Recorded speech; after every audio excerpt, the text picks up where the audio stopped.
Welcome to The Explainer. Today, we're unpacking a story that honestly feels almost too cinematic to be real. So, let's just dive right in. We're looking at a 16-year journey that ends exactly, and I mean literally exactly, where it began.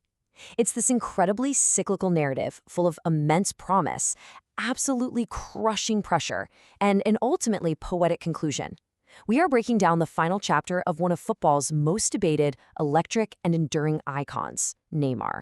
Let's look at how this unprecedented story actually unfolded. Picture this. It's August 2010, New Jersey.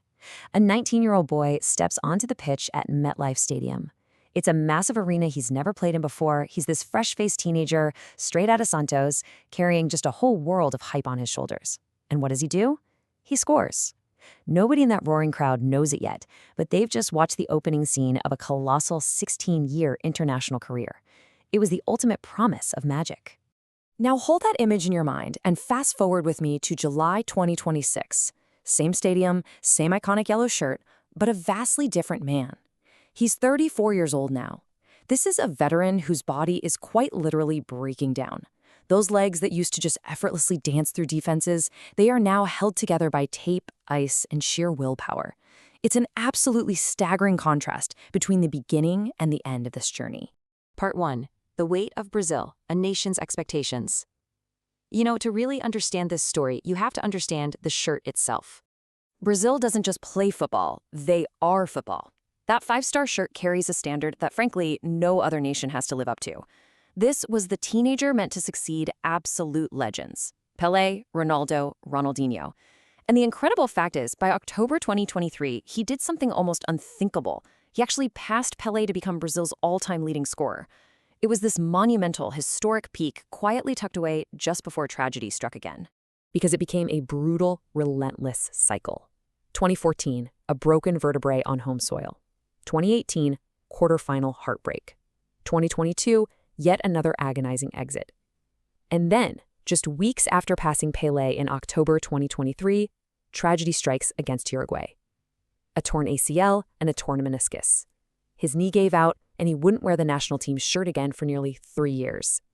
It felt like every single time he chased the ultimate prize, his body, or the game itself, pushed back. Which brings us to part 2, the final lifeline, a surprise call-up. By 2026, almost everyone thought his international career was well and truly over. But the story wasn't quite done. Brazil's coach, Carlo Ancelotti, throws a total curveball with a surprise call-up for the 2026 World Cup. Why? Well, because of experience. Because of the quiet gravity and locker room presence a player like this brings, even if he can barely run. But here's the cruel irony of it all. On May 17th, just 17 days before the tournament, he suffers a fresh grade 2 calf injury while playing for Santos. So he arrived at his final World Cup, unable to even train with his own squad. And it all boiled down to this single number. 15. 15 minutes. That is all his broken body could give him during the group stage match against Scotland.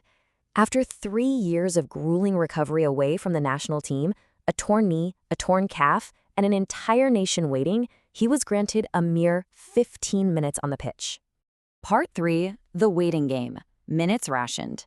Because his playing time wasn't just low, it was being heavily restricted. But here is the fascinating part. Brazil was advancing anyway. They beat Japan in the round of 32 without him. Vinicius Jr. was absolutely electric on the wing. You had these incredibly fresh legs from young talents like Endrick and Rayhan. For the very first time in over a decade, Brazil was finding a new identity and actually winning on the big stage without needing their historic number 10 to carry the entire load. That sets the stage for part 4, the turning point, Brazil versus Norway. We're transitioning right back to MetLife Stadium. It's July 5th, 2026, the high-stakes round of 16, Brazil facing off against a deeply disciplined Norway team. And what's absolutely crucial to understand here is that Brazil hadn't beaten Norway in nearly 40 years. Norway sat deep, they were incredibly patient, and they dared Brazil to break them down, all while boasting a striker who was just in the absolute form of his life. For long stretches, Brazil just couldn't find their rhythm. But then, the 67th minute, the substitution board lights up. Number 10, a 34-year-old veteran with a heavily strapped calf, steps onto the pitch one last time. You could almost feel the energy literally radiating through the stadium. 80,000 fans were suddenly given this flickering moment of hope that maybe, just maybe, the old magic was still there. But football, well, it doesn't care about scripts. The 79th minute. Norway scores. Let the sudden heartbreak of that moment just sink in for a second. The dream was beginning to crack. And then, deep into the match, Norway scores again.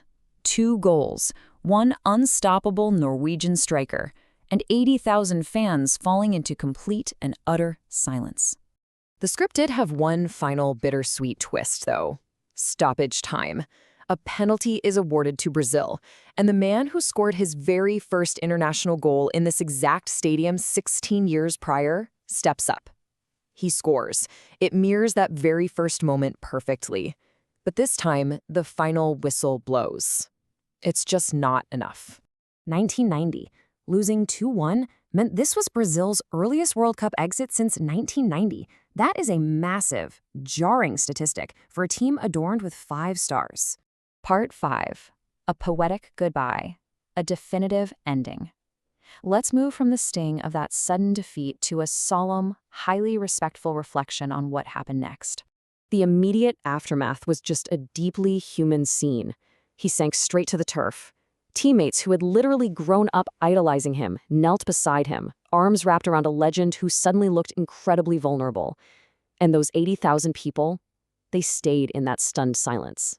Because everyone in that stadium, Brazilian or not, understood they weren't just watching a round of 16 loss. They were watching a definitive ending. And then came the post-match interview. Still catching his breath, he pointed out something so poetic it almost doesn't feel real. He said, "I started here, I finished here." The absolute weight of that realization is just astounding. Exactly 16 years. Think about the almost impossible statistical improbability of that. A career spanning exactly 16 years, from a first promise to a final memory, on the exact same patch of New Jersey turf.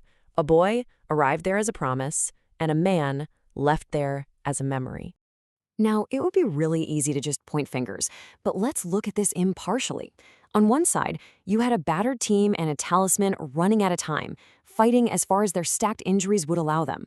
On the other side, you had Norway's brilliant defending and a striker who was completely unstoppable. This wasn't simply a failure, it was just the reality of the sport playing out. So, what should you take away from this as we look forward? Well, the next generation is absolutely ready. Talents like Endrick and Vinicius Jr. are going to carry Brazil into the future. There will always be very good players who step up to wear that historic yellow shirt. But some shoes are only meant to be followed.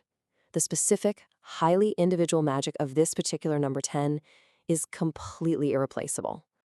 Which leaves us with this final, provocative thought for you to chew on. Does a sporting legacy actually require a final trophy lifted overhead? Or is a beautifully poetic, grueling 16-year journey one that gave a whole generation moments of pure magic, enough to cement true greatness? It's a question that challenges how we measure the impact of a legend. Thank you for joining me to unpack this fascinating story in our explainer, and keep questioning the true metrics of greatness.